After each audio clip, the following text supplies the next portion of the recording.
All right, we're going every single week this year. Every week for the entire year, I have posted an I'm Not Your Pastor video, and I missed last week. I shouldn't say I missed it. I intentionally skipped it. I took last week. Last week was my birthday week. I turned 47, and I took the entire week off social media. I think it's good to take breaks from whatever we're doing, you know, just reflect on life. But today, I wanted to pick my I'm Not Your Pastor videos back up, and it's usually just me grabbing my camera, walking around and sharing whatever is on my mind, what I'm thinking through. That was my goal this year when I started the I'm Not Your Pastor thing. I had several friends that I was talking to who know me really well, and they liked my social media. When I got back on Instagram, they liked it and they had positive things to say about it. But so many of them would say, "Hey man, you never, when I'm with you and we're out hanging out or we're talking, you have things you just want to share and talk about. Why don't you do that on social media?" I was like, well, because when we're doing that, when we're just sitting together talking or having coffee and I'm working through thoughts, there's not a time limit, and social media has a time limit.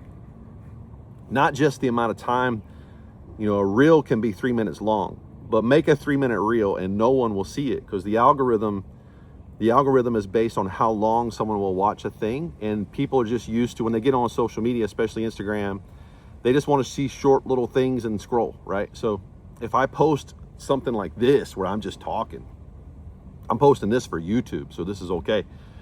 But if I posted something like this on my Instagram, people aren't there to watch a 3-minute, 4-minute video. So I told him, I was like, I just don't think that it would work. But I had enough people encouraging me to just try. So this year I made this goal, 2026, I made this goal to every Wednesday, I was going to take a thought that I had and try to whittle it down to a minute and a half, and make an Instagram post. And I've done it every week. I took this past week just as a break. And, I asked some of you guys, do you enjoy those? Because it takes some time to whittle those things down. It's easier for me to just grab my phone and play a song than it is for me to try to whittle down a thought like this into a 60-second clip. But I had enough people say that they liked it, that they enjoyed them every week, so I kept it up. But, another hang up I have on it, the reason I say I'm not your pastor is I'm not trying to come across like I am preaching at you about something, that I think I know something that I don't know. I'm just sharing. These I'm not your pastor things are me just going, hey, I'm not your pastor. I don't have some crazy great insight, and I don't know you, but here's something that I am struggling with, and if I'm struggling with it, maybe you are too. Maybe you can learn from it. This week's was fame versus faithfulness, which is a topic I talk about a lot. I think it's because I struggle with it a lot. Our culture equates fame with success. The more attention you get, the more successful you are. So if you're not getting as much attention as somebody else, the opposite must be true. You must be a failure. But we know what happens in our culture because of that. You get people just doing crazy stuff to get attention. And I just don't think that's not something that we should all be in pursuit of, is how crazy can I be? How shocking can I be? How controversial can I be so that I can get more attention, therefore be successful? Heaven doesn't equate success with fame. It measures our success on our faithfulness. I think I'm so grateful that even though I know culture teaches that, and it's affected me, I spent a lot of years in that hustle culture, trying to get attention, trying to be seen, trying to make more money, and it works, man. I mean, I became successful in that world and got attention and made a bunch of money and had that feeling of, oh, okay, so this is what it feels like. But it leaves you empty.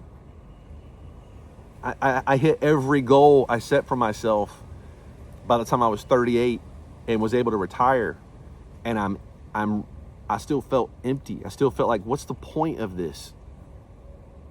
And what I've landed on is really what my parents taught me. My parents, although culture taught me that fame was everything, my parents instilled in me that it's faithfulness. Faithfulness is the thing that we're after, that we should pursue. And you can be faithful and no one know your name. You can be faithful and be broke. It hasn't. When we get to heaven, when we get to the end of this life and we stand before God, the words that we are in pursuit of hearing are not, hey, well done, you are great and famous, you hit the goal. Scripture tells us in Matthew that the words we are after are, well done, good and faithful servant, enter into the joys of the Lord. I don't want to spend my life in pursuit of being, getting attention, being famous at the cost of being faithful. Now, can you be famous and be faithful? Sure, you can. I think it's difficult. I think it's difficult because in order to buy into the things that the world teaches to make you successful, there's a reason why it says you're selling your soul. You lose your soul. Scripture says you can gain the world and lose your soul. We don't want to say that. We don't want to say, oh, I've sold my soul. But man, we have a lot of examples around us in the world of people who are household names and their marriages are broken. Their kids don't want nothing to do with them. Their friends would call them narcissists and takers. But yet we celebrate them. Even Christians will celebrate people who will burn everyone around them in the pursuit of attention, of fame. And I wrestle with this all the time because I'm human. I'm no different than anyone else. I can look and see, everything is a statistic now. I can look and see how much attention I'm getting. And if I'm not getting as much attention as someone else, well, I must be a failure. Man, turn it off. Turn it all off for a week and take your daughter out for coffee. Take your son fishing. Take your wife to dinner.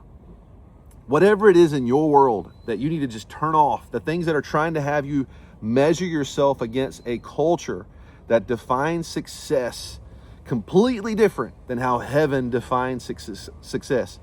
Turn it all off and remind yourself that our goal is faithfulness. It is the faithful that will enter into the joys of the Lord. Bless you guys.